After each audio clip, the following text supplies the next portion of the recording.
In today's video, I'm going to teach you how to connect OneDrive to N8N. By the end, you'll have a secure connection between your Microsoft OneDrive and your N8N workspace, so you can start building automations that read from or write to your cloud files. First, head to N8N.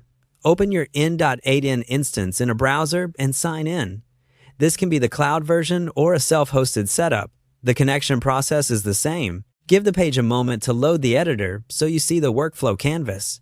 Next, create a workflow. From the dashboard or the top bar, click to create a new workflow so you're working on a clean canvas. I recommend giving it a clear name and description so you'll recognize it later, especially if you manage multiple connections. Now, add a node using the plus icon.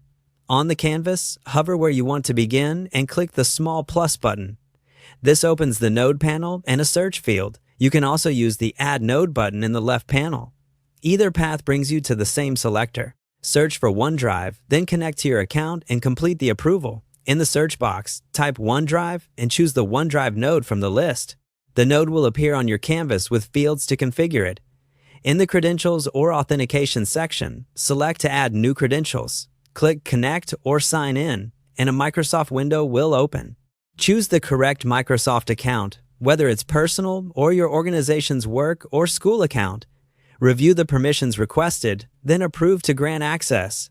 If your browser blocks pop-ups, allow them temporarily so the Microsoft sign-in can appear.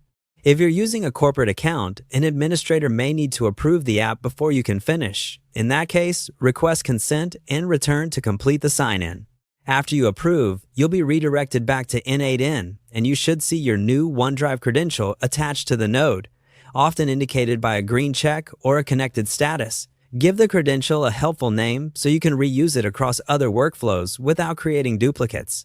That's it for the connection. Your OneDrive account is now linked to N8N, and the node can authenticate successfully. From here, you can pick actions within the OneDrive node, like listing files or uploading, depending on your automation goals. For now, the key part is done. You've headed to N8N, created a workflow, added a node with the plus icon, and connected OneDrive with the proper approval.